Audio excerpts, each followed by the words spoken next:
আসসালামু আলাইকুম প্রিয় শিক্ষার্থীবৃন্দ, কেমন আছো? আশা করছি অনেক ভালো আছো। স্বাগত জানাচ্ছি এডুলেক পয়েন্ট স্টাডির নতুন আরেকটি টিউটোরিয়ালে। আমরা আজকে কথা বলবো তোমরা যারা নবম শ্রেণীতে রয়েছো, নবম শ্রেণীর ইসলাম শিক্ষা ৪র্থ অধ্যায় ১১১ পৃষ্ঠার যে সমস্যাটি রয়েছে সেটি সমাধান করার চেষ্টা করব।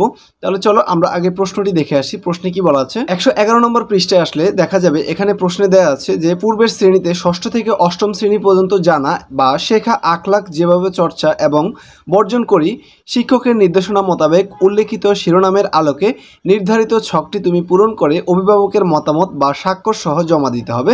এই যে এখানে এই ছকটিতে তোমরা 6 থেকে 8 পর্যন্ত যে আখলাকগুলো শিখেছো, তো সেই আখলাকগুলো এভাবে এই ছকটি পূরণ করে সেখান থেকে তোমাদের অভিভাবকের যে মন্তব্য রয়েছে সেই অভিভাবকের মন্তব্য এখানে কিন্তু দিতে হবে। আমরা চলে যাচ্ছি অ্যান্সার স্ক্রিপ্টে।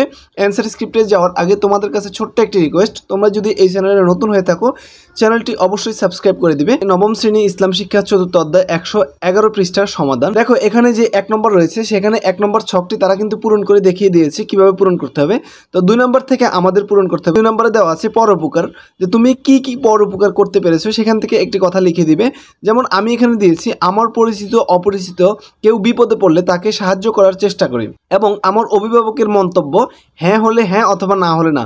আমার অভিভাবক অবশ্যই হ্যাঁ মন্তব্য দিয়েছে। 3 নম্বরে বলা আছে গুজব বা অপপ্রচার। গুজবের ক্ষেত্রে আমি লিখেছি সঠিক তথ্য না জেনে মন্তব্য করা থেকে বিরত রয়েছি। অর্থাৎ যে কোনো একটা গুজব বা যে কোনো একটা ঘটনা শুনলে সেটা সঠিকভাবে তথ্য বিশ্লেষণ না করে আমি কোনো মন্তব্য করব না এবং সে মন্তব্য থেকে বিরত রয়েছি। আমার যে অভিভাবক রয়েছে অভিভাবক কিন্তু এখানে হ্যাঁ সম্মতি দিয়েছে। 4 নম্বরে যেটি বলা হয়েছে প্রতিবেশীর সেবা, প্রতিবেশীর কাজে মাঝে মধ্যে সাহায্য করে দিয়েছি।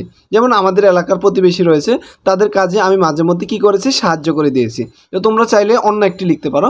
তো এই পরিপ্রেক্ষিতে আমার অভিভাবক হ্যাঁ সম্মতি দিয়েছে, এখানে হ্যাঁ দিয়েছি। 5 নম্বরে যেটি বলা আছে বড়দের সম্মান করা।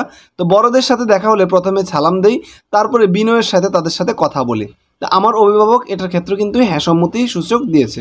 তো তোমাদের এখানে একটা নমুনা উত্তর দিয়ে দিয়েছি, তোমরা এই নমুনা উত্তরের আলোকে তোমরা তোমাদের মতো করে এই ছকটি পূরণ করবে। প্রিয় শিক্ষার্থীবৃন্দ, আজকের ক্লাসটি তোমাদের কাছে কেমন লেগেছে?